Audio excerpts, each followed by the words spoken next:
Good evening and welcome to the news roundup for Friday, the 2nd of June. Before we get into the news, please remember to like this video, share your views in the comments, and share the video with your family and friends. Teach them! Always make sure the message reach them! Now for the news in detail. Entertainer ruffian, given name Sharon Peterkin, appeared in the St. Catherine Parish Court and was remanded on charges of breaching the Firearms Act. Her co-accused, Danielle Gutsmore, was granted bail in the sum of $300,000 on certain conditions. Both are scheduled to appear in the gun court on June 16th. The charges against them include possession of a prohibited weapon, unauthorized possession of ammunition, and possession and dealing in ganja. During a search at the premises in Greater Portmore, St. Catherine, police seized 5 pounds of ganja, 2 magazines with ammunition, and a pistol found in a drawer containing women's garments. Ruffian allegedly claimed that she needed a firearm for self-protection since her licensed gun had been taken by the Firearm Licensing Authority. Omar Miller, otherwise called Miller 9, a former policeman turned music producer, is facing a pre-trial in the United States for murder. Prosecutors are expected to seek the death penalty in the upcoming trial. Miller and his 2 co-defendants, Devon Quinlan and Andre Andrews, will have a pre-trial and arraignment next week. The jury trial is scheduled to begin on October 6 in the Orange County Superior Court. Miller and Andrews are charged with multiple counts, including murder, robbery, burglary, and firearm-related offenses. They are currently in custody, while Quinlan is out on bail and charged with conspiracy. The victim of the murder was 20-year-old Raymond Alcala. Miller gained recognition as a music producer, working with Vybz Kartel and his Portmore Empire Group. This is not Miller's first encounter with the law, as he was previously acquitted of murder charges in 2011 while serving as a member of the Jamaica Constabulary Force. The Independent Commission of Investigations Indicom is probing the fatal shooting of 25-year-old Eric Morgan along Olympic Way in Kingston on Tuesday.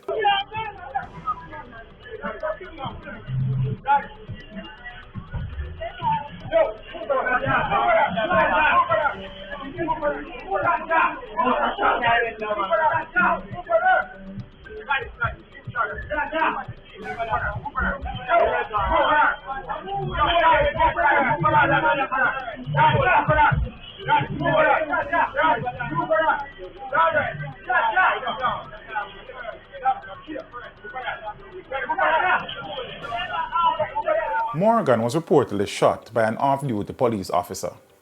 Indicom says the lawman was issued a notice to provide a statement and attend the office of the commission to be interviewed. No weapon was reported as being recovered from the deceased.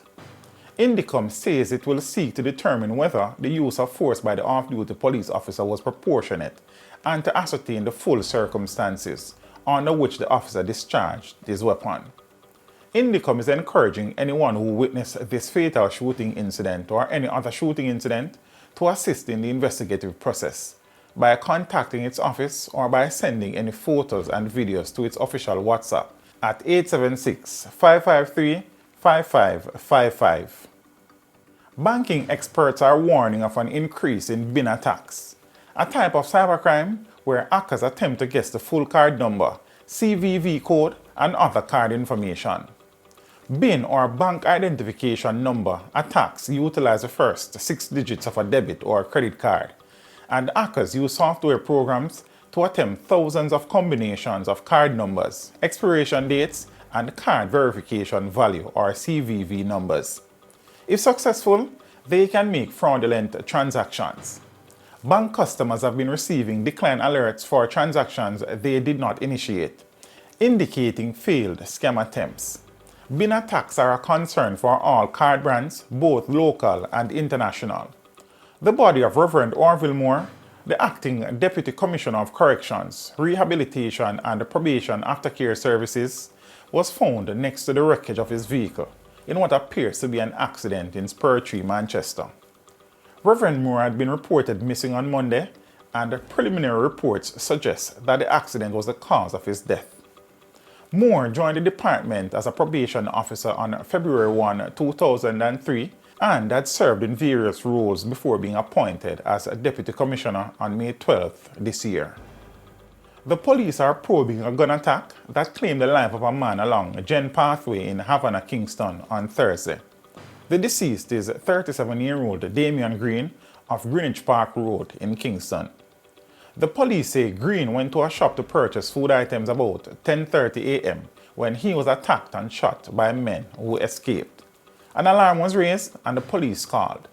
Green was transported to hospital where he was pronounced dead.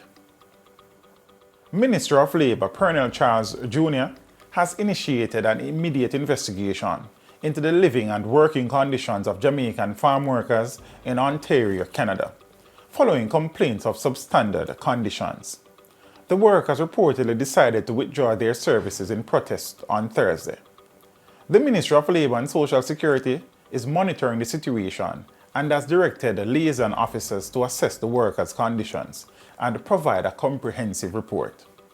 Previous reports of inhumane conditions among farm workers in Canada were investigated, and while the majority of workers expressed satisfaction with the program, no systemic slavery-like conditions were found.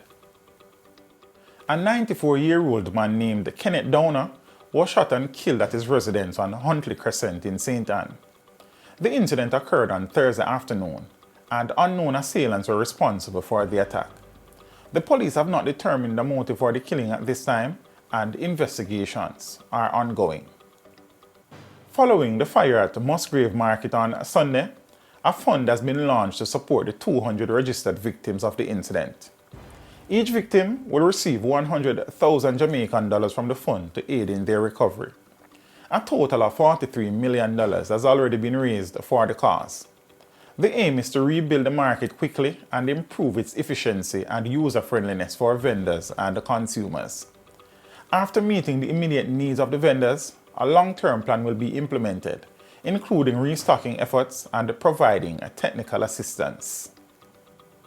The United States Department of Agriculture has launched the U.S. Department of Agriculture Food for Progress Jamaica Spices Project, which aims to support the pimento, ginger, and the turmeric value chains in Jamaica over the next 5 years. The project will benefit 7,500 farmers and other agricultural actors, including marginalized groups, and contribute to a 50% increase in ginger and pimento production through improved practices. The project aims to create a more diversified, inclusive, sustainable, and climate-resilient spice sector, with an expected annual export sales of US $13.5 million. The body of a 64-year-old man, identified as Paul Clark, was discovered in a water tank in St. Anne. Clark, described as mentally unstable, was found submerged in the tank. He had last been seen on May 29. The police were alerted and retrieved the body for autopsy. The incident is currently under investigation.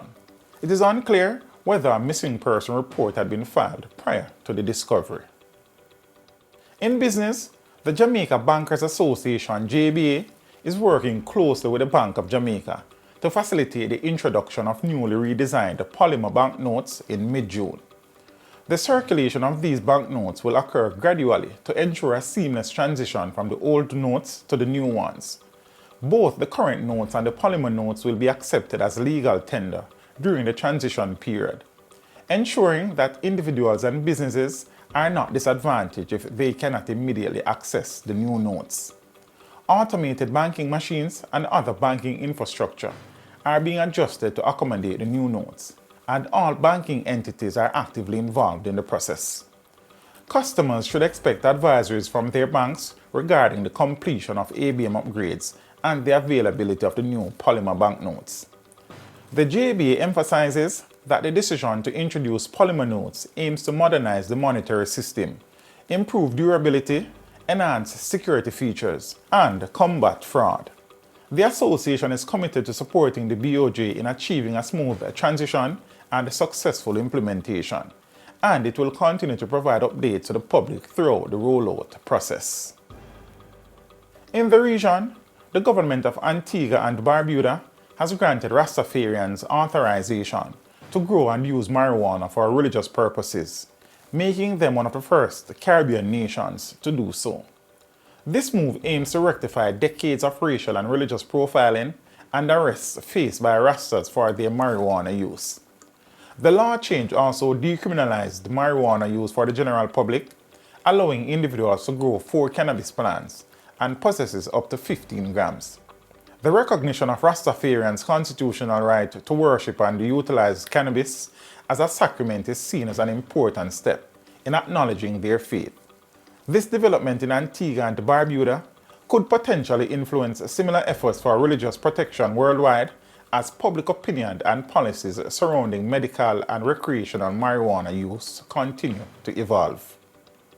On the international scene, 2 passenger trains derailed in eastern India, resulting in the death of at least 50 people and trapping hundreds more inside the damaged rail cars. The cause of the accident, which occurred about 220 kilometers southwest of Kolkata, is under investigation. Approximately 400 individuals were taken to hospital and up to 200 people are feared trapped inside the wreckage. Rescue efforts involving hundreds of police officers, rescue workers, ambulances and buses are underway. In sports, reigning American World 200-meter champion Noah Lyles expressed a mix of anxiety and confidence ahead of his participation in the race's Grand Prix.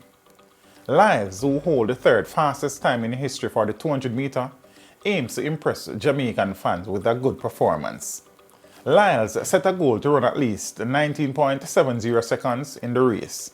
His main focus this season has been on the 100-meter, where he has a season's best time of 9.96 seconds. Lyles is preparing for the sprint double at the upcoming World Championships and is excited about the progress he has made in both the 100-meter and the 200-meter this year. And in weather, Tropical Storm Arlene, the first named storm of the Atlantic hurricane season, has formed in the Gulf of Mexico. It is currently located about 265 miles west of Fort Myers, Florida, and is moving south towards the western tip of Cuba. The storm has sustained winds of 40 miles per hour and is expected to continue on its current track. There are currently no storm watches or warnings for Cuba or Florida, and forecasters believe that Arlene may weaken before reaching any land. The Atlantic hurricane season officially began on Thursday and will continue until November 30. And that is it for your news roundup for today. We would appreciate you liking this video, leaving a comment and sharing the video with your family and friends. Have a good evening and see you next time. Thank you for watching. Like the video before you go. Please subscribe if you haven't done so. And remember to share the video with your friends and family. And browse the channel for more quality content. Until next time, walk good, my friends. Teach them!